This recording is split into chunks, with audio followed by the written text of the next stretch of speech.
qu'on va vous raconter à présent, c'est l'histoire d'une défaite certes limitée, mais qui pourrait être lourde de conséquences sur le front Est. C'est rare d'avoir autant de détails sur un événement du front, surtout un événement qui marque peut-être un tournant cette semaine. Les Russes ont marqué une avancée conséquente à Otcheretinié, cette ville ici qui ne vous dit peut-être rien, mais il suffit de regarder cette carte pour comprendre effectivement que cette avancée pourrait être lourde de conséquences. On va en parler avec vous, Général Chauvency. On a une idée très précise, grâce notamment aux médias américains Forbes, du déroulé de cette bataille et de ce qui ne s'est pas passé comme prévu. Une avancée de plusieurs kilomètres pour les Russes, à l'issue de ce qui semble être une relève de brigade qui s'est mal déroulée. Alors, Général, que s'est-il passé donc cette semaine? Pourquoi cette défaite ukrainienne? Comment l'explique-t-on aujourd'hui? D'abord, c'est une défaite tactique, certainement, mais qui a été en partie palliée par une réaction relativement rapide des Ukrainiens. Cependant, ce à quoi on a assisté, en fait, c'est une mauvaise relève d'unité.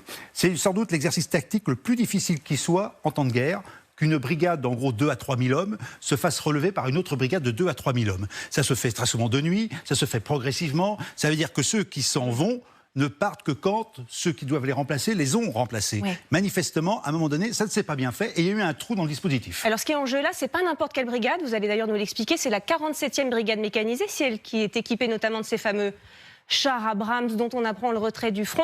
Ils étaient présents à Otcheretinié et puis ils doivent partir, ils reçoivent cet ordre. Qu'est-ce qui se passe alors? Alors, il faut bien rappeler qu'ils ont reçu l'ordre de partir. Oui. C'est-à-dire qu'au point de vue planification de l'état-major, il y a quelque chose qui ne s'est pas fait, notamment avec l'autre brigade, certainement. Bon, maintenant, cette unité particulière de plus de 2000 hommes, d'élite, puisqu'on en entend parler depuis des mois comme étant une unité particulièrement valeureuse, c'est un bataillon de chars M1, Abrams, en gros 30 chars, et en gros 3 bataillons mécanisés de 30 Bradley chacun. Donc on a 120 blindés américains. C'est une unité qui a été formée par les Américains, qui faisait partie des 6 brigades formées pour la contre-offensive et qui a montré sa valeur sur le terrain depuis des mois. Sauf qu'elle est épuisée. Elle est épuisée, 1 an de combat en première ligne, et à un moment, il est normal de relever cette unité. Et c'est cette relève qui s'est mal passée, puisque finalement, il n'y a pas eu les bonnes passations de consignes entre les 2 commandes de brigade, certainement, un mauvais timing. Et ce qui s'est passé, c'est que les Russes se sont aperçus. Le champ de bataille, on se renseigne, on met des drones, on met du renseignement. Leurs drones passent au-dessus des tranchées, ils voient qu'il n'y a plus personne sur cette zone. Donc ça fait partie de la guerre, c'est-à-dire qu'il y a eu une opportunité faisant suite à la prise d'Avdiïvka et cette progression vers l'ouest.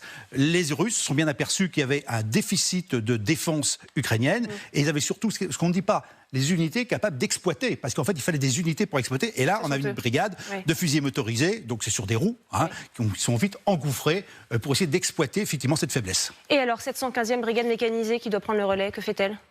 Le problème, c'est que justement, elle n'était pas là où il fallait. Donc, comme elle n'était pas en poste de combat, elle a permis finalement à l'unité russe de progresser et de prendre plusieurs kilomètres en progression. Et ce qui s'est passé, c'est que la 47e brigade qui était partie, elle a reçu l'ordre de revenir. Donc, est-ce qu'elle avait tout son complètement en munitions ou en carburant, peu importe, mais elle est revenue se mettre au combat et donc éviter que la défaite soit trop magistrale. On le disait, c'est rare qu'on ait tous ces détails. C'est effectivement très, très précis. Le résultat, c'est donc cette zone aujourd'hui prise par les Russes. Et pourquoi c'est important et crucial? Parce que cette ligne noire que vous voyez ici, c'est une voie ferrée générale qui mène à la ville de Pokrovsk. Et on sait que c'est un nœud capital aujourd'hui pour l'armée ukrainienne. Oui, tout à fait. Mais je crois qu'il faut bien remarquer, on voit très bien sur cette carte, que les Russes sont à l'offensive ici. Ils ne sont pas vraiment en offensive ailleurs. Ils savent que là, il y a des faiblesses et ils poussent le plus possible pour essayer d'avancer et aussi vers Kramatorsk, beaucoup plus au nord. C'est cette avancée aujourd'hui qui nous interroge. Pourquoi est-ce qu'aujourd'hui, c'est un vrai danger pour les Ukrainiens? Qu'est-ce qu'on peut faire avec une position aussi avancée? Alors, quand on parle de percée, ça veut dire que les lignes de défense ont été franchies par l'ennemi. Ça veut dire que les Russes ont dépassé les lignes de défense. Ça veut dire que les Ukrainiens doivent pallier au plus pressé cette offensive et se réinstaller. Ils sont pris de vitesse. Donc c'est ça qui est important. C'est-à-dire qu'aujourd'hui, par cette percée comme cela, qui a l'air de se concrétiser, ça veut dire aussi contourner les lignes de défense par le nord ou vers le sud des lignes ukrainiennes. Ça veut dire que les troupes ukrainiennes ici et là risquent d'être complètement encerclées et d'être dans une situation militaire très difficile. Situation d'autant plus difficile qu'on le sait, les combats ont aussi lieu à Chassivyar. On parle là de dizaines de milliers de soldats russes qui sont massés aujourd'hui pour tenter de percer là-bas également. Nous sommes dans cette offensive à partir d'Avdiïvka. Avdiïvka, on ne se rend pas compte de l'importance que la prise de cette ville a eue. C'était une ville hyper fortifiée du côté ukrainien, qui était un verrou sur la ligne de défense. Ouais. Ce verrou est tombé au bout de 8 ans, quand même, à part les mois de combat qu'on a eus, au bout de 8 ans. Et maintenant, le front est faible. C'est l'endroit où les Russes peuvent avancer. Ouais.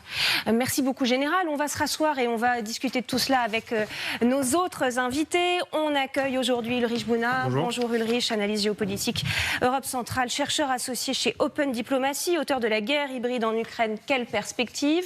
Bonjour Michel Verkanski, merci d'être avec nous, professeur à l'école de journalisme de Lille, spécialiste des questions internationales. Arlette Chabot également avec nous aujourd'hui.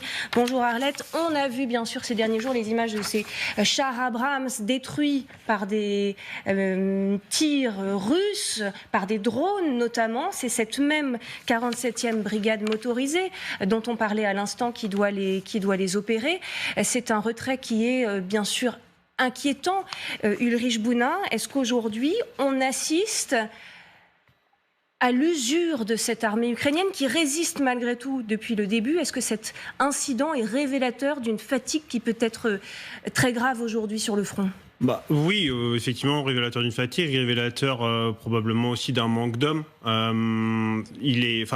Révélateur d'un manque d'hommes. Il faut savoir que dans les unités aussi qui ont été envoyées pour essayer de combler la brèche qui avait été faite, c'est une ancienne unité de la défense territoriale, donc la 100e unité mécanisée qui a été envoyée, une unité qui n'avait pas véritablement d'expérience du front, qui a été envoyée un petit peu comme ça pour essayer de colmater la brèche. Donc oui. ça montre aussi en creux quand même le manque d'hommes de l'armée ukrainienne. Et autre point, c'est qu'effectivement, après la prise d'Avdiivka, la construction des lignes de défense ukrainiennes, notamment dans la profondeur dans cette zone-là, est probablement pas suffisante. Et donc c'est effectivement, comme vous l'avez dit, les Russes tentent de l'exploiter. Après, est-ce qu'ils en seront capables? La question reste ouverte. Mais pour le coup, je pense que ce qu'on voit à Chassiv Yar, ce qu'on voit dans cette zone à l'ouest d'Avdiivka et ailleurs, c'est... Je pense que les débuts, ça fait des semaines qu'on dit qu'effectivement, et que les Ukrainiens disent que les Russes vont prendre l'offensive. Je pense qu'on est au début de l'offensive russe, en fait, tout simplement. Oui. De l'offensive de printemps russe démarre sur 2 points particuliers a priori, donc Chassiv Yar et cette zone moins bien défendue parce que... on va dire, prise récemment par les Russes dans la zone d'Avdiivka. Oui, alors ce qui est inquiétant, c'est que le problème serait systémique, toujours à en croire cet article de Forbes. Ce qui s'est passé avec la 115e brigade, qui n'était pas prête à prendre le relais, ça risque de se dérouler ailleurs. Ça semble être systémique. C'est la 2e unité ukrainienne à s'effondrer sur le front oriental au cours des dernières semaines. Il y a bien sûr la fatigue. Il y a aussi ce qu'on appelle de plus en plus ouvertement, Arlette Chabot, les défauts stratégiques qui peuvent parfois avoir lieu sur le terrain de la part des Ukrainiens, notamment avec ces fameux chars Abrams qui sont retirés du terrain jusqu'à ce qu'une tactique permettant de les utiliser correctement soit trouvée.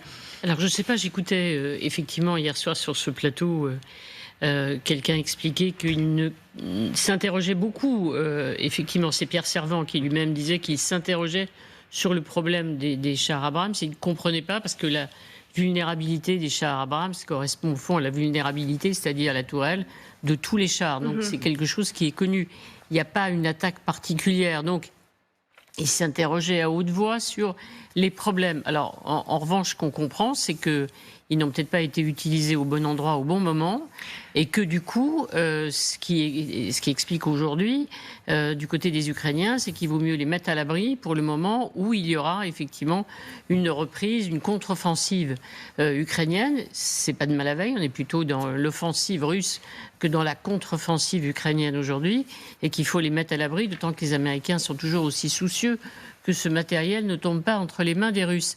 Donc c'est sans doute une explication, mais sur une mauvaise utilisation, ça fait beaucoup de choses. On voit qu'aujourd'hui, Zelensky a changé un certain nombre de responsables militaires, de réorganiser les choses. Je ne sais pas si c'est lié d'une manière ou d'une autre, mais c'est vrai qu'il y a quelque chose qui semble ne pas marcher. On peut dire pénurie d'hommes, on peut dire pénurie de munitions, mais là, c'est un peu différent. Peut-être que cette armée tourne moins bien avec des erreurs stratégiques, et peut-être que la fatigue aussi de 2 ans de guerre fait faire des erreurs parfois grossières qui n'auraient pas été faites auparavant. Enfin, c'est ce que sous-entend aussi toujours ce journaliste qui en livre une analyse très fine dans Forbes. Des milliards de dollars d'armes neuves sont en cours d'acheminement, mais ces armes sont inutiles s'il n'y a pas suffisamment d'unités déployées, ordonnées et bien reposées pour les utiliser. Et c'est là aujourd'hui que le bas blesse en Ukraine, général. Il y a ça, puis il y a aussi le problème de formation. Mais là, je crois aussi qu'on a eu cet exemple qui est quand même très prenant. C'est rare qu'on a un exemple aussi clair d'une relève qui se passe mal. On joue très souvent en exercice, assez systématique dans tous les exercices militaires. C'est ce qu'il y a de plus compliqué. Moi, je crois qu'il y a un problème d'état-major. Un problème d'état-major, ce ne sont pas les soldats. Ah oui, c'est pas les soldats qui ont posé problème. C'est les ordres qui ont été donnés. Donc, c'est un problème d'état-major. Donc, l'organisation de cette relève, soit parce que les deux commandants de brigade ne se sont pas compris, soit parce que l'état-major qui est au-dessus, qui planifie l'opération, l'a mal fait. Donc, premier point. Deuxième point, pour revenir au char Abrams. Si char Abrams détruit, en fait, c'est rien du tout au bout de 10 mois de guerre. Très honnêtement, il y a eu tellement de chars détruits qu'on est 6 ou plus. Enfin, ils sont 31. Ces chars, 31 sur des centaines, sinon des milliers qui ont été détruits, c'est pas très significatif. En revanche, une raison pour laquelle peut-être ils ont été retirés, je me demande si toute la maintenance a été faite pendant ces 10 mois de guerre. Et c'est le vrai problème. Le char Abrams est connu pour sa difficulté à rendre opérationnel techniquement. Est-ce que tous les techniciens ukrainiens ont été bien formés pour le faire, sachant qu'un moteur de char, c'est des heures de fonctionnement, c'est pas des kilomètres. On dit au bout de tant d'heures, il faut changer des pièces. Au bout de tant d'heures, il faut faire une vidange. Si on ne le fait pas au bout d'un moment, on peut tenir un peu, puis après, le char tombe en panne. Et peut-être une autre explication. Alors c'est intéressant ce que vous dites. On atteint une autre limite de cette guerre, qui est la livraison d'armes sans le personnel qualifié, expérimenté pour l'entretenir. C'est peut-être une illustration de cela aussi aujourd'hui. Moi, je pencherais, sans avoir de formation particulière, mais ce serait très logique. Parce que, vu ce qui se prennent, si je peux me permettre cette expression, sur le terrain, je ne pense pas qu'il y a beaucoup de sous-officiers ou d'officiers maintenanciers qui font toutes les révisions sur les chars, parce qu'ils sont soumis au feu. Ce qui veut dire qu'à un moment donné, effectivement, l'entretien n'étant plus fait, le char ne va plus fonctionner. Il vaut mieux les retirer plutôt que de tous les perdre. Oui, Ulrich. Oui, je voulais juste rajouter sur cette histoire des chars. Alors effectivement, il y a sans doute des problèmes de maintenance, et c'est aussi pour ça qu'il y a des unités de maintenance qui vont se monter en Ukraine. Mais par rapport aux chars, en fait, je ne sais pas pourquoi je rejoins complètement ce qu'a dit Pierre Servant hier soir. J'ai pas très bien compris pourquoi cet exemple-là, il a été monté en épingle. Depuis des semaines et des mois, tous les blindés, que ce soit côté russe ou côté ukrainien, sont systématiquement frappés par des drones kamikazes. Alors effectivement, les Russes sont assez bons là-dedans, mais il faut savoir que lorsque les Russes désormais montent des opérations mécanisées, il y a des blindés qui sont envoyés en première ligne avec énormément de systèmes de brouillage électromagnétique et des cages pour essayer de les protéger des drones. Et c'est ça qu'on en est en train de voir, c'est que les Abrams, a priori, ne sont pas protégés de façon pour la guerre électronique, ne sont pas protégés par des cages contre les drones. Oui, et donc, vous nous dites que ce n'est pas nouveau, qu'ils n'ont pas ces protections. Pourquoi les retirer aujourd'hui ? Oui. Parce que, je ne sais pas pourquoi. C'est justement la question que vous soulevez. Non, mais c'est juste que pour le coup, ils ont été envoyés en Ukraine pour servir une contre-offensive qui n'a pas donné les résultats espérés. Et effectivement, ils ont été probablement positionnés à la défense d'Avdiivka, où quelques-uns ont été détruits. Mais parce que c'est comme ça que ça se passe, la guerre désormais dans le Donbass, avec des blindés qui protègent de moins en moins finalement les troupes parce qu'ils sont visés systématiquement par des drones. Et donc effectivement, plutôt que de perdre les 25 qui restent, autant les retirer du front, probablement les équiper avec de la guerre électronique et peut-être même des cages anti-drones et ensuite les renvoyer sur le front. C'est ça qu'on voit, mais encore une fois, les Russes font pareil. C'est la même stratégie. Oui, il n'y a rien de nouveau. Alors vous citez Pierre Servant, effectivement. On avait Marc Chassillon à l'instant qui nous disait... on a péché par impréparation. On connaissait cette faiblesse des chars. Les Israéliens eux-mêmes ont équipé de cages leur propre Merkava. On peut s'interroger sur l'absence de protection, effectivement, aujourd'hui, de ces chars-là, qui sont pourtant disposés sur le front depuis des mois. Est-ce qu'on a été trop orgueilleux avec notre matériel ultra sophistiqué qui devait venir sauver l'Ukraine, Michel Non, je pense qu'encore une fois, c'est ce que disait le général Le Chauvency, c'est que je pense qu'effectivement, au vu des éclairages des uns et des autres, le questionnement renvoie plutôt vers la question stratégique de l'état-major, parce que là aussi, ça relève de l'état-major, la mise en place du SAV, de l'entretien, du rythme d'entretien au quotidien. Aujourd'hui, on sait très bien qu'un régiment de chars, il y a des hommes pour les conduire, il y a des hommes pour combattre, il y a des hommes pour les entretenir, et que c'est au quotidien que cela doit se faire. Et que la question aujourd'hui sur ces chars Abrams, il a fallu produire un certain nombre de savoir-faire. Est-ce que ce savoir-faire en termes de quantité était suffisant ? On voit bien aujourd'hui que c'est relié aussi, de façon récurrente, au déficit d'hommes qui peuvent être mobilisés, parce que ce n'est pas simplement les hommes mobilisés sur le front pour combattre, ce sont aussi les hommes pour faire la logistique. Et que là, c'est l'accumulation de tous ces déficits qui fait qu'à un moment donné, peut-être que l'état-major a bien géré la chose, mais qu'aujourd'hui, il doit faire avec les trous dans la raquette. Oui. Et qu'en faisant avec les trous dans la raquette, on arrive à cet espace-temps où, effectivement, on a des chars, il faut les protéger, on n'a pas... on découvre aussi l'espace suffisant pour le faire. Et on découvre aussi peut-être nos propres faiblesses. On parle d'armes. Non, parce qu'on ne peut pas se substituer à l'état-major ukrainien. S'il y a une chose qu'on ne peut pas faire, c'est cela. Je crois qu'aujourd'hui, il y a trois choses qu'on ne peut pas faire. Un, on ne peut pas se substituer à l'Ukraine en tant qu'État-nation et faire État-nation. Oui. Et donc, le déficit d'hommes qui s'engagent, c'est faire société. Aujourd'hui, personne ne peut se substituer à comment l'Ukraine peut faire société et faire État-nation. Deux, on ne peut pas se substituer à l'Ukraine en tant qu'État-major. Aujourd'hui, ils sont accompagnés par les Occidentaux et notamment par les Américains. Une fois que tout ça est... Je vous rappellerai qu'il y a une victoire qui a été faite par ce nouveau chef d'état-major. Ça avait été joué par les Américains en Red Dream et organisé. Après, c'est les Ukrainiens qui ont la main. Et là, personne ne peut se substituer à eux. C'est de leur responsabilité et de leur capacité d'engagement. Nous, les Occidentaux, entre guillemets, on est là pour apporter de la logistique, du soutien, du renseignement, mais on peut en aucun cas se substituer à eux. Ou sinon, on passe la frontière de ce qu'on a dit qu'on ne voulait pas passer, c'est-à-dire on va sur le front et on se bat pour eux. Mais ça, c'est une autre question. Oui. Bon, Général, on découvre quand même que certaines armes n'ont pas l'efficacité qui avait été promise. On parle aussi de ces fameuses bombes guidées, les GLSBD, qui avaient été annoncées quand même à grand renfort de publicité par les Américains. En février, elles arrivent, ces armes, cette roquette d'une portée de 150 km, très précise. Et on apprend aujourd'hui que cette roquette est tout simplement retirée du combat, elle aussi sensible à ces fameux champs électromagnétiques qu'envoient les Russes. La guerre, c'est le bouclier et le glaive. On a le glaive à un moment donné et on cherche le bouclier et après on renvoie un glaive. C'est systématique. Donc les Russes sont appris. Maintenant, n'oublions pas que c'est un matériel, le missile dont vous parlez, qui était expérimental l'année dernière. Oui. C'est-à-dire qu'en fait, il n'a vraiment pas été exploité, utilisé. Donc on découvre aussi ses faiblesses. Mais vous allez voir, dans 2, 3 ou 4 mois, on aura peut-être trouvé les contre-mesures. Mais c'est ça la guerre. On découvre que les chars Abrams sont fragiles. Oui, ils sont fragiles, oui et non.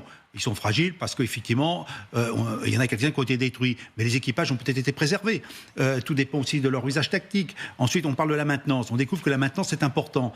Pendant le cas de l'armée française, on a fait un sacré sacrifice sur tous les maintenanciers, alors que pour former un sous-officier spécialiste char, il faut des mois et des mois. Là, aux Ukrainiens, on leur demande de le faire tout de suite. Ça ne marche pas. Donc là, on revient au coup des missiles. Effectivement, des contre-mesures. On a beaucoup parlé de guerre électronique. On redécouvre la guerre électronique sur laquelle aussi on avait fait des impasses. Aujourd'hui, la guerre en Ukraine nous apprend énormément de choses, mais c'est normal. C'est normal qu'à des moments où on s'aperçoit qu'on a des faiblesses, à nous de trouver les points forts ou de répondre à ces faiblesses.